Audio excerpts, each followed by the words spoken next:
Mes chers frères et sœurs dans le Seigneur, mbote na bino partout bozali, bino tomesa olandanga.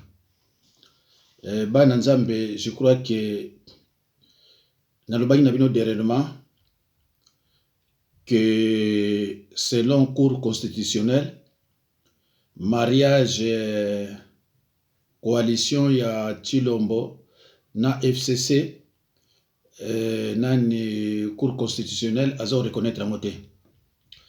Parce que nazana ba ndenge toloba ki ba service de renseignement ya kata Kinshasa et Simbami na ba Congo.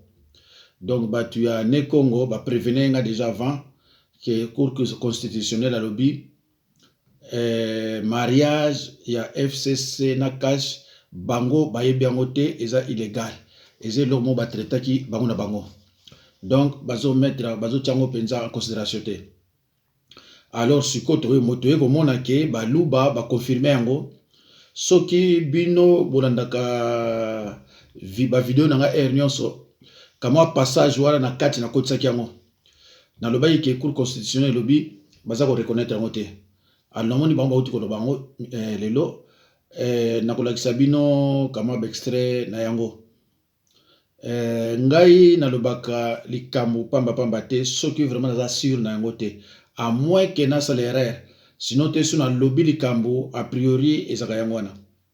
Alors bandeko toko parler na ndenge ebebeli Chilombo na Kabila. C'est vrai que na minute on a zolo banabino eza ko beba. Mais avant to zongela yango to kota na yango naza ko banabino avec beaucoup de regrets. Nande Kabila a sali plus de 18 ans et l'homme monte mon salami konate na ba député na biso na ba sénateur na biso, bref ba parlementaire bango wana onga na bengaka les chiens parce que pona bango mboka ebonga te etali bango te et loko etali bango za nini mbongo na bango ba mieto ba pesaka bango. Donc so Kabila azwi 56 milliards apesi bango 6 milliards bakabola bango nyonso ba mona ngo ebele. Entre temps Kabila atikani na 50 milliards tala bozoba yango niveau mboka yali eza kokufa. Alors bande totala nanu eloko moko awa na mboka ya baninga bongo tozonga mbango na otsango nyonso te.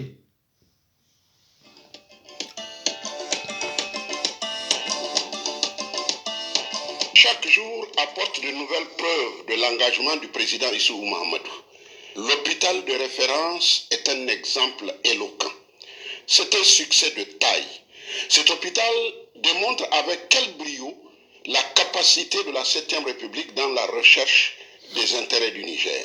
Ce que l'opinion attendait, c'était des résultats. Ils sont là, patents. Un hôpital général de référence. Il dispose de toutes les commodités. Un hôpital de 4e niveau, disent les spécialistes. Son bloc opératoire est composé, tenez-vous bien, de 14 salles d'opération, dont 2 pour les urgences. Ils seront plus de 1000 personnes à travailler dans cet hôpital. Et ce n'est pas tout. Le Niger fera venir en appui aux médecins nigériens des spécialistes chinois, turcs, cubains. L'hôpital dispose de 23 chirurgiens.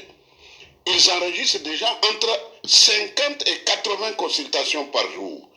De janvier à nos jours, une 60aine de personnes ont été opérées avec succès.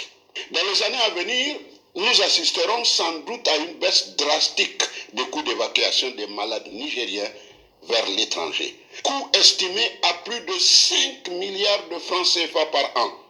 L'hôpital général de référence ne sera pas un lieu où seuls les riches viendront se soigner. Il aura un caractère social. Le Nigérien lambda pourra sans grande difficulté accéder à cet hôpital. C'est aussi ça l'équité. Et puis, de nombreuses pathologies qui ne peuvent pas être prises en charge au niveau des autres hôpitaux du Niger le seront à l'hôpital de référence. La capacité de ce bijou est de 500 lits. Cet hôpital est l'un des symboles les plus manifestes de la coopération entre Pékin et Niamey. Malgré l'éloignement, le Niger et la Chine ont tissé des relations économiques et amicales. Le Niger a besoin de la Chine pour son savoir-faire et la Chine a besoin du Niger pour ses ressources naturelles. Aussi, la Chine considère le Niger comme un des plus importants partenaires en Afrique, car le Niger est riche en minerais et la Chine est friande de ressources naturelles dont regorge le Niger. La Chine, cette terre de civilisation millénaire, cette terre qui a vécu sous 24 dynasties et plus de 400 empereurs, est un acteur incontournable de la coopération internationale de la gouvernance mondiale. La Chine incarne aujourd'hui un nouveau modèle de partenariat efficace, pragmatique, bref, c'est la réelle politique. L'hôpital de référence, cette véritable merveille technologique, est un exemple de coopération entre Pékin et Niamey. Son plateau technique, outre les salles d'opération, dispose de nombreuses autres salles d'imagerie médicale. Et mieux, vous avez les résultats des examens en temps réel. C'est la high technology. Certains ont cru à une chimère en raison de l'agacement d'une minorité de Nigériens. Bon, bandeko, nakati yango parce que boyoki déjà l'essentiel. Ndeko, tozana ressources minières, il y a richesse moko osakana te. Donc tango mboka moko biso monike, bango pe bazana mayele boye, toko solo la, trobi tala biso o tozana yango. Tala bino o bozana yango. Et toko travailler ndenge wana.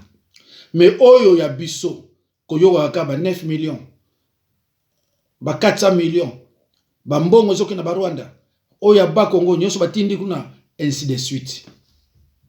Ndeko, c'est pour cela to décider ki Kabila il faut to bengana ye akende. Mais Tshilombo alingaki te ba bengana Kabila. Ako sala ba négociation. Siko ye bebile aye ko mona vraiment ke azana kaka. Mais to continuer bandeko, to talaso oyo. Alerte sur les mauvaises conditions d'internement de près de 40 détenus malades de la prison de haute sécurité de Boulouo à l'hôpital de référence d'Ako de Kikola dans la ville de Likasi. L'hôpital d'Ako est la deuxième grande structure médicale de l'État dans la province du Haut-Katanga après celle de Jason Sende de Lubumbashi. Nous sommes dans une salle du pavillon 8 de la chirurgie de l'hôpital d'Ako sans lit ni matelas où les détenus passent nuit à même le sol.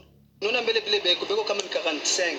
Mais nous avons pas fashi moy. Abana na mabulangeti, abana na manguo, bakuba ba inchi, bakwe baone kombele imambo.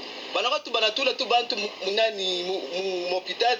Il fallait que babaki ata nani mu prison. Iko savile banani ba égyptien vile ba israélite. Ba sema ba déclarer sema vaut mieux tubaki ata mu Égypte que huku na watu tu. Hakuna hata suivi hata moya bana baleta paka hivi bule. Hakuna chakula, bwana yambia paka mule, bana na mapo, bwana yambia paka mule na mambeki ndio tubasaidia kwa tumbambekechi na mabido mbili ndio mlibanza fanisha mchibindi mabuchafu yao. Ici sont confinés une quarantaine malades de différentes pathologies sans le moindre respect des mesures de distanciation sociale en cette période où sévit la pandémie du Covid-19. Pire encore, pour leurs besoins physiologiques, ils n'ont pas droit à aller aux installations sanitaires, mais en lieu et place, ils les font dans la même salle à l'aide des bidons jaunes découpés. Conséquence, la salle des détenus malades est submergée par une odeur nauséabonde au risque que d'autres en sortent contaminés par une autre pathologie. Ces prisonniers malades, dont la plupart proviennent de la ville de Kolosi, dans la province du Lualaba, selon une source, et présentent une malnutrition sévère et plusieurs pathologies détectées lors de la campagne volontaire de dépistage de la tuberculose au sein de cette célèbre prison de la RDC. Déjà, 5 sont décédés dans un oubli total et n'attendent que les personnes de bonne volonté pour leur enterrement.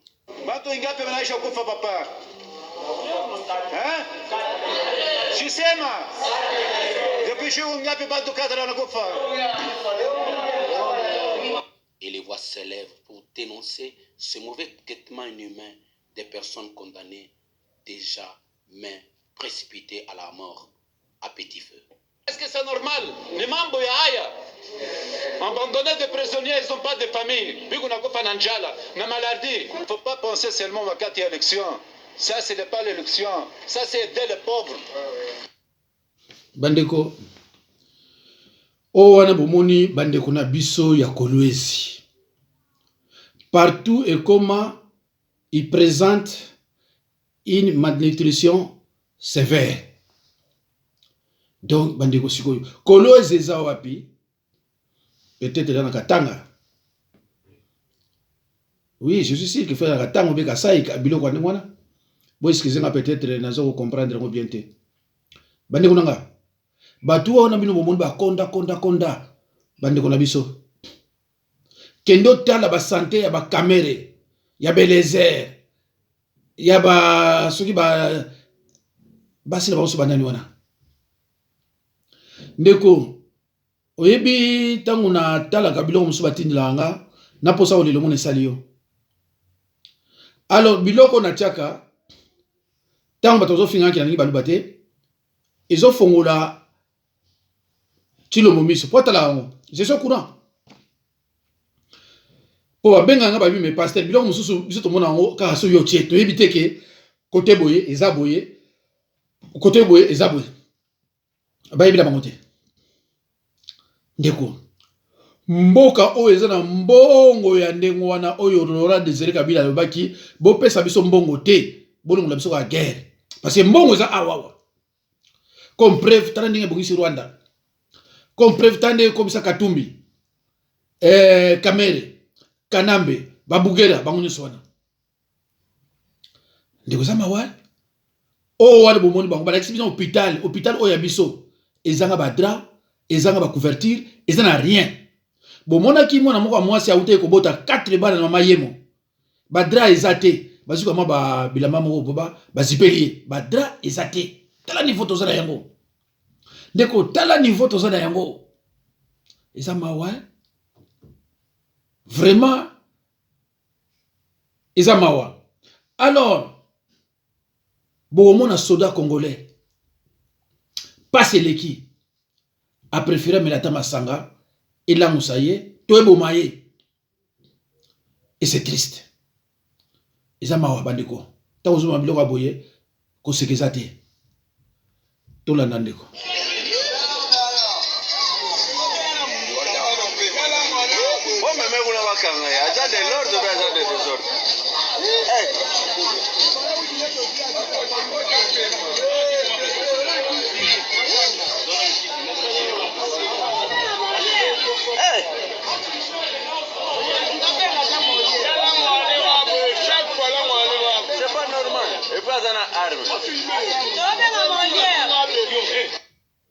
Bandeko, au moni soldat congolais, azana arme, azana kwiti. Quelle est la sécurité pour la population? Et ceux qui coûtent les qui, à quoi bête naïe battu à Koufi, bâton va en dédommager, yé peut occuper après. T'as la désordre bandeko nangaï. Ezamawa. Toke desko na oyo bandeko botala susu. Très cher Balamboka, awa toza juste précisément na virage ya aéroport. Na virage juste na entrée ya Badara na Kinshasa na commune Nsele. Botala bino moko na mbulu ya lelo ndenge boulevard na biso s'écrouler. Comparé ba épaisseur ya mabele na musalo ba chinois ba saleli biso. Très cher bana mboka, les montage T. Nous sommes juste à l'entrée de Badara. Vous voyez vous-même l'aéroport. C'est aujourd'hui la pluie d'aujourd'hui.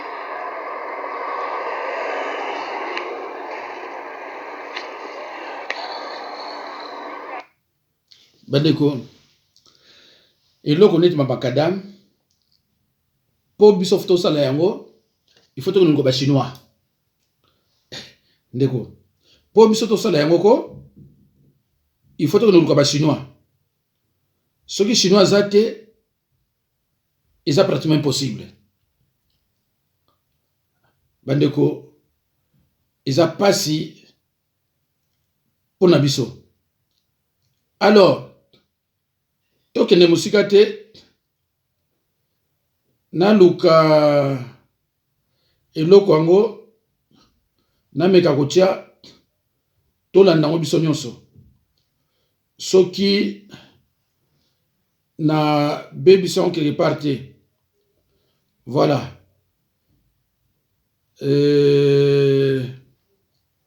Naluka yango.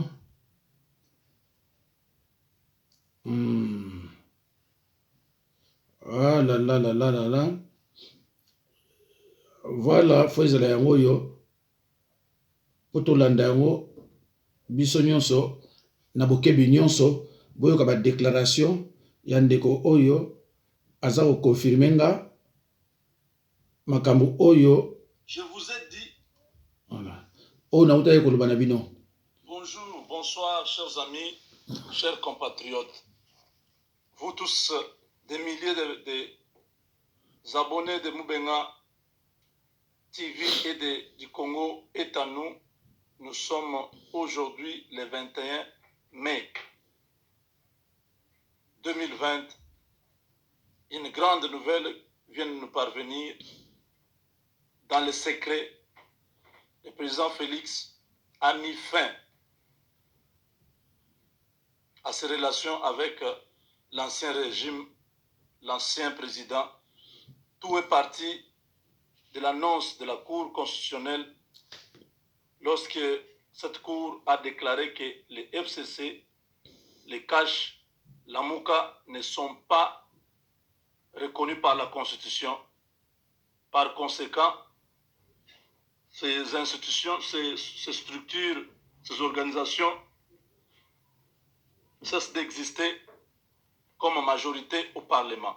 Tout est parti de là. Quand cette nouvelle est arrivée,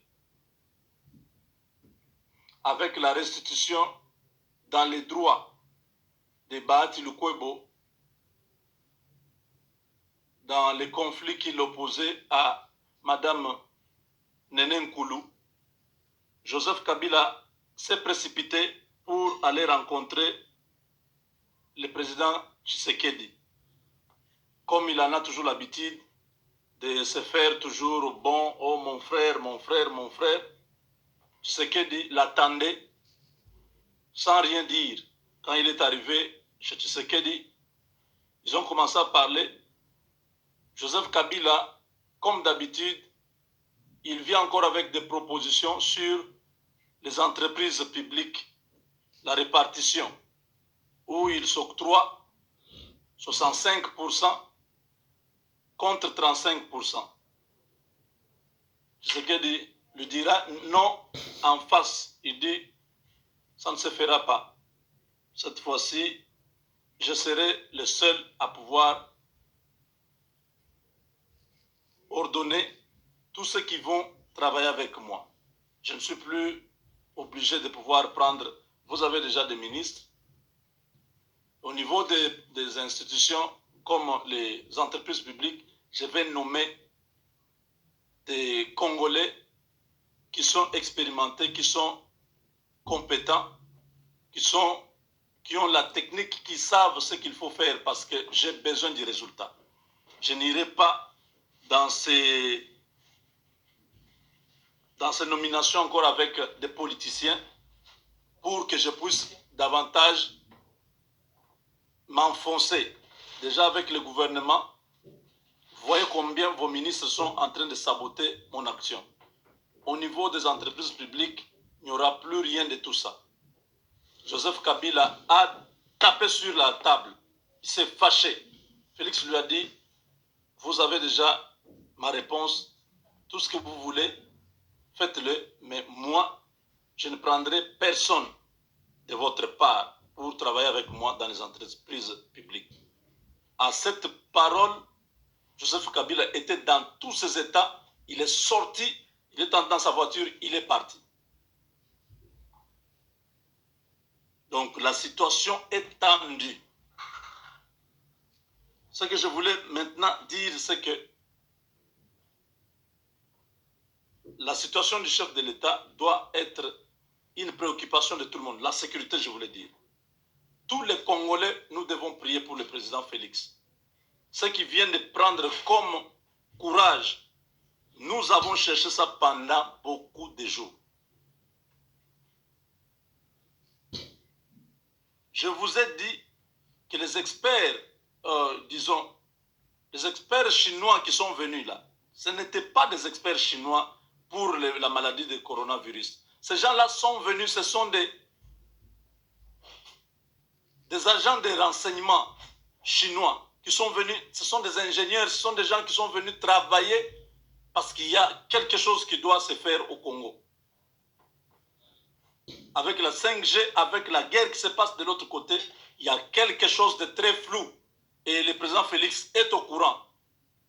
La CIA était en train de travailler sur ça et Tshisekedi est au courant. La CIA, ils sont allés voir Kabila pour lui dire, tu choisis. Tu quittes le pays ou tu vas aller à la CPI.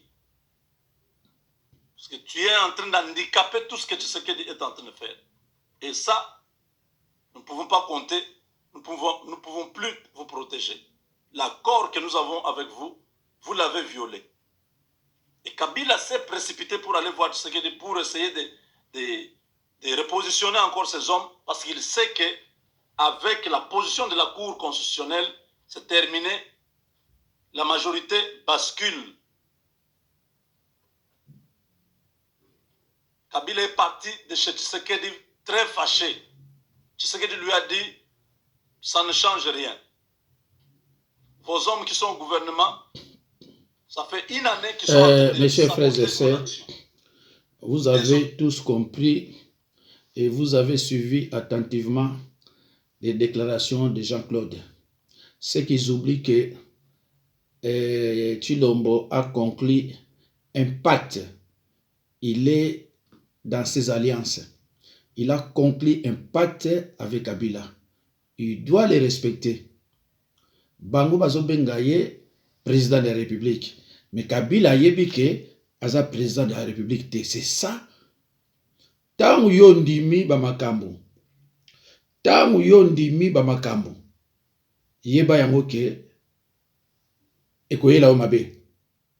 Mais soki bande kunangai. Soki bande kunangai. Tshilombo. Akmonike akoki ko gagner. Bitumba wana entre ye na Kabila. Ego sala biso bien. Parce que biso souci na biso nini départ immédiat ya Kanambe et son groupe. Soki ye Tshilombo nazomona te comment il va s'en sortir. Parce que armée, Sénat, tout ça les deux chambres de Parlement, ministre de la Défense, RTNC, tout ça. Je ne vois pas comment ce mec peut s'en sortir. Mais le col a yé, effectivement, à Monique, non, Gaza Kolomboka, mais Oezo Salamanamboka Nangaï, Eza Yangaïté. Donc, Sobi Tumbaye Makasi, pour a gagner, biso toko côté là. Mais jamais entre deux personnes, non, il faut côté la Mutumoko, toko côté la Kandeye, mais toko côté la jamais Kanambe. Parce que c'est trop. Mboke comme un niveau moko, na bandi actuellement faut être la dernier pays. Tous les secteurs prioritaires sont dans un état de délabrement avancé. Donc, secteur, mon côté, le secteur est bien, tous à côté. Non, nous sommes délabrés. Baninga, bon, mon hôpital, il y a un Niger. Président à côté Sika. Bon, hôpital. Tozong, il y a un hôpital à Kolwezi. Bon, hôpital, à mon Nigezali. Bon, mon peuple, nous allons souffrir. Donc, là, il y a un hôpital à Mamayemo.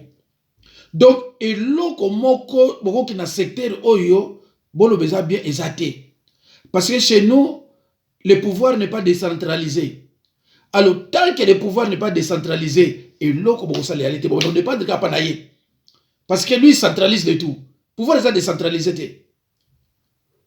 Alors, ce qui est l'autre Tshilombo, alors, te, Kabila Ngali Suzute, et bon.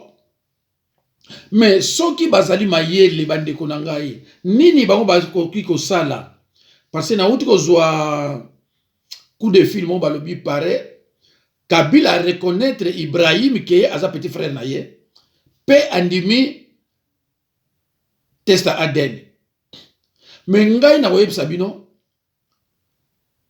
mwana wana Ibrahim azana face à papa naye mais Kabila morphologie moko papa wana ezate donc soki Kabila andimi ayebi ke ako corrompre testa Aden ezakuna mais gouvernement ti lombo soki président parce que yele na étranger bayebi ke azakane simple sénateur bako demander bako sala na libanda bomo ande ko jouer parce que namoni bango so bimi awawa bandeko ya nani bana nyonso ya Kabila namoni bango so bimi totala oyo bomo na mususu oyo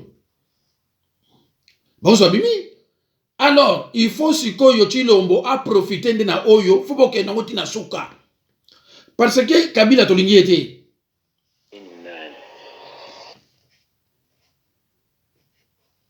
oh bandeko na ngai bolingai koyoka ba déclaration ya mama oyo aza ndeko ya nani ya Kabila pardon oui mwana ya Kabila mais malheureusement namoni na koti la bilango te eza pratiquement namoni siko impossible pour na koyoka yango voilà bomoni bandeko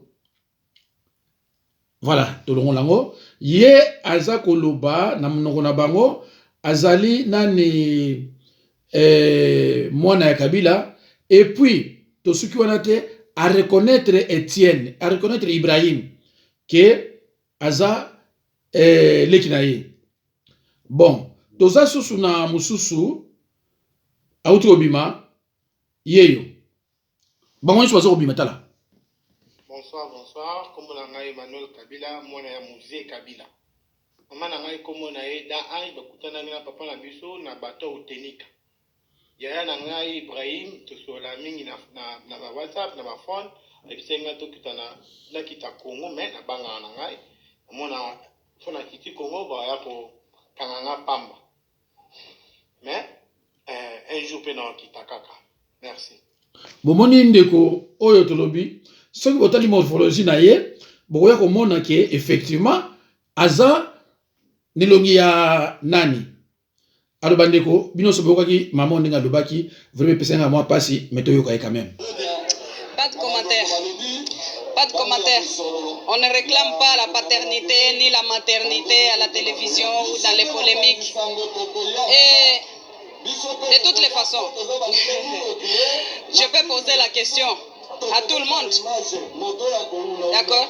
Êtes-vous sûr que vous êtes le fils de votre père et de votre mère? Quelle question bandeko na ngai. Tata na ye mobile na ye mutoko ya ko répondre ye ay ko répondre. Bandeko minute zo kende botele likambo ya Sony ona monaki awa bato bakangi bango na corona. Toki na musika te boto zonga totala auto mutoyo.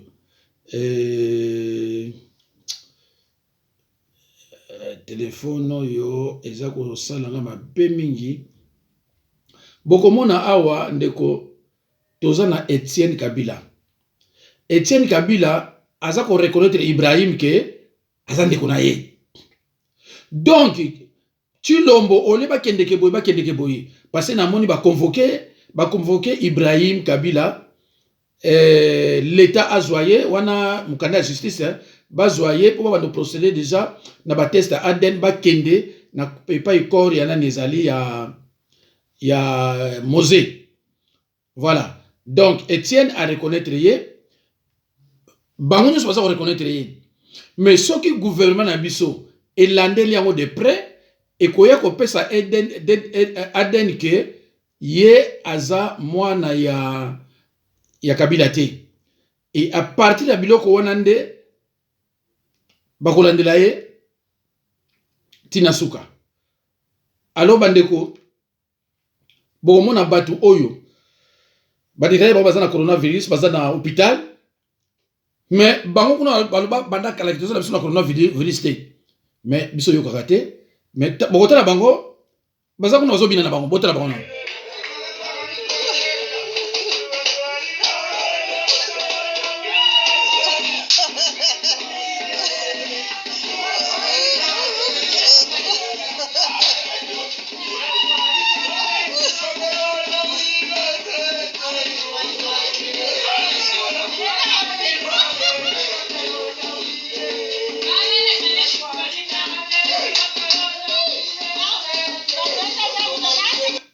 Allo bandeko awa bato coronavirus bazana ba coma na mboka oya bino bato coronavirus omoni bango l'hôpital batie bango bazobina na bango quelle honte bandeko quelle honte bazobina donc bandeko na ngai elo mona ko loba na bino c'est vrai que Tshilombo na Kabila ba kabwani na ndinga osakana te mais Tshilombo